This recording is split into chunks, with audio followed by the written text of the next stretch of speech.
Alô, alô, meu amigo, você que está aqui com a gente, gramática de espanhola. Gramática espanhola, parte que fala das perifrases de gerúndio. Vamos então falar das perifrases de gerúndio. Nós estamos falando nas perifrases, na aula passada nós demos várias perifrases, e agora nós vamos falar das perifrases de gerúndio. Lembrando que esse curso de espanhol, para quem perdeu, nós temos aí gramática espanhola, nós temos substantivos, adjetivos, artigos, numerais, pronomes, e estamos vendo aqui os verbos, né? Você não olhou o pronome oblíquo? Tá lá. Você não aprendeu o pronome possessivo? Tá lá. Você não aprendeu o pronome demonstrativo? Tá lá. Você perdeu as primeiras aulas de verbo? Não tem problema, volta lá, tá tudo lá pra gente assistir. Vamos então para perifrases de gerúndio, né? Formas, significados e exemplos. Vamos começar com estar mais gerúndio, andar mais gerúndio e ir mais gerúndio.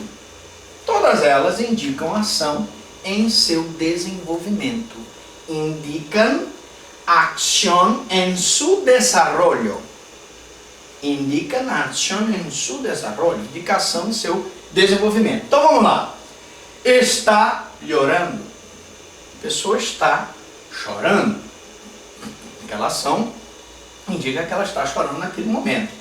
Anda leyendo um cuento. Anda leyendo um cuento. Anda lendo um conto. Voy preparándome.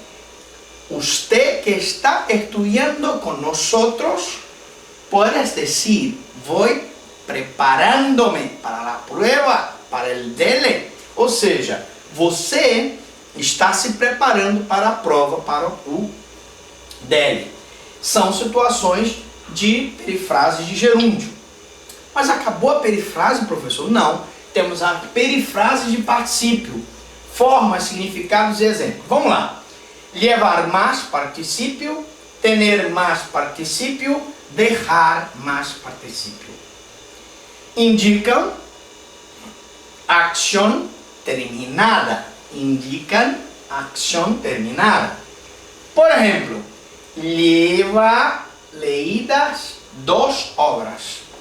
Se eu quero dizer que eu consegui ler 2 obras do Machado de Assis, por exemplo, eu digo lleva leídas 2 obras. Significa ação terminada. Outro exemplo. Tengo visto um piso. Você viu um piso. Na verdade, em português, seria tenho visto um piso. Mas a tradução em espanhol, porque é uma ação terminada, é uma perifrase de gerúndio, ou perdão, de particípio, eu tenho que dizer tenho visto um piso. Tá? Tengo visto um piso. E lo ha dejado dicho. Você saiu da sua casa, deu as ordens lá para a sua secretária, e você pode dizer lo he dejado dicho. Ou se foi o seu papai e sua mamãe que deixou dito, lo ha dejado dicho, que significa uma ação terminada. Bom, agora nós vamos falar de outro assunto importante, que são os verbos defectivos. Há verbos que carecem em sua conjugação de algumas formas verbales. Há verbos que carecem em sua conjugação de algumas formas verbais. Estes verbos recebem o nome de verbos defectivos ou incompletos. Esses verbos recebem o nome de verbos defectivos ou verbos incompletos. Alguns verbos são defectivos porque exigen um sujeto de cosa e por lo tanto solo tienen formas de terceira persona. Alguns verbos defectivos são chamados assim porque exigem um sujeito de uma coisa e portanto só tem formas na terceira pessoa. Eles são defectivos porque eles só são conjugados na terceira pessoa. Por exemplo, não podemos dizer ocurri, ni ocurriste. Eu não digo eu ocorri. Em português também não se diz. Eu ocorri, não existe isso. Não posso ocorrer. É um verbo que eu não posso conjugar na primeira pessoa. Só podemos dizer ocorrió. O fato ocorreu, então, el hecho ocorrió. Então veja que aqui eu estou diante de um verbo defectivo, porque ele não pode ser conjugado na primeira pessoa. Ele só pode ser conjugado na terceira pessoa. Por lo tanto, el verbo ocurrir es un verbo defectivo. Então, portanto, o verbo ocorrer é um verbo defectivo. Eu não posso dizer eu ocorri, não posso. Também em português não posso. Outros verbos são defectivos porque normalmente se utilizam sem sujeito. Outros verbos são defectivos porque normalmente se utiliza sem a presença do sujeito. Por exemplo, os verbos llover, nevar, anochecer, solo tiene forma de terceira persona del singular. O verbo chover, nevar, anoitecer, só tem forma na terceira pessoa do singular. Você não pode dizer eu chovo. Não existe isso. Choveu. À noite choveu. Mas você não diz eu chovo, tu choves. Não existe isso.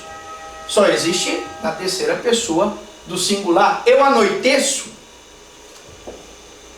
Né?